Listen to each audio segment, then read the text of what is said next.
du 10h est un ingénieur en génie rural, spécialiste en hydraulique et en assainissement. Son nom, Mohamed Mamadou Abdoulaye Aïdara. Il revient sur les premières pluies enregistrées hier. Selon cet ingénieur, Thiès doit disposer d'un plan directeur d'assainissement, seul moyen pour régler ces phénomènes d'inondation.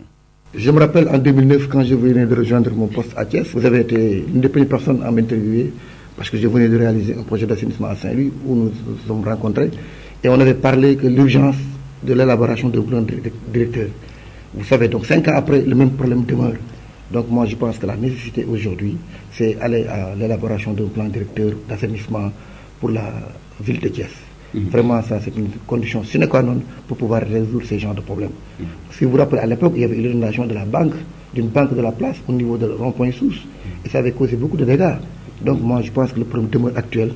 Et si nous ne faisons pas attention, dans les prochaines années, s'il n'y a pas de solutions qui sont prises dès maintenant, la même situation va revenir d'année en année et voilà, ça ne sera pas très intéressant. Mais justement, qui doit réaliser ce plan directeur d'assainissement? Vous savez aussi, les plans directeurs d'assainissement coûtent très cher. C'est pourquoi des fois ça pose un peu de problème. Mais par contre, pour l'élaboration d'un plan directeur d'assainissement, il suffit de faire une requête de financement. Cette requête peut être faite par la ville de Thiès, elle peut aussi être faite par l'ONAS dans le cadre de ses activités régaliennes. Mais moi je pense que la ville peut faire une requête de financement adressée aux bailleurs.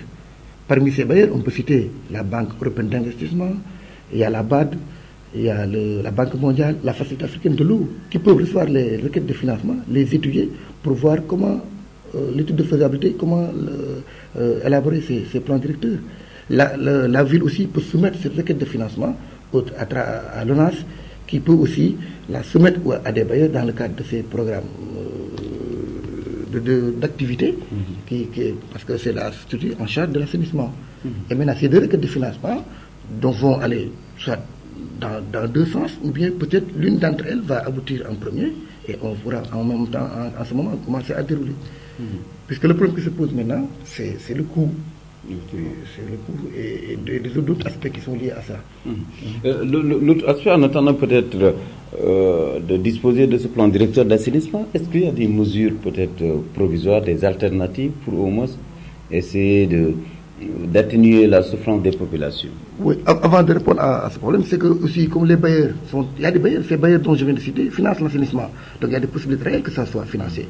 Maintenant, vous savez, l'élaboration d'un plan directeur peut coûter jusqu'à 1 milliard, ce qui fait que c'est un investissement lourd. Maintenant, la manière dont ça va se passer, les bailleurs vont dans un premier temps envoyer des experts qui vont voir l'étude de faisabilité. Une fois que l'étude de faisabilité est acquise, maintenant les bailleurs financent et on va dérouler le programme, qui sera défini sur une échelle temporelle peut-être de 10 ans, 15 ans, 25 ans, avec des programmes d'activité phasés. Vous voyez, et l'étude de faisabilité ou l'élaboration du plan directeur va prendre en charge toutes les études techniques, les études environnementales et tout ça. Et là maintenant, dans le plan directeur, on retrouvera les problèmes maintenant cruciaux, les problèmes d'urgence que nous allons traiter. Et une fois que le plan est défini, on a une ligne de conduite qu'on doit suivre à travers ce plan directeur. Donc il n'y aura pas de pilotage à vue, etc. Maintenant, la solution actuellement, vous voyez, quand il pleut, pendant quelques minutes, Thiès n'est pas praticable. Maintenant, la solution, c'est quoi? Peut-être l'État, à travers les services qui ont en charge les problèmes d'inondation et tout ça, vont prendre des initiatives dans le sens, avec au moins les autorités locales de la ville.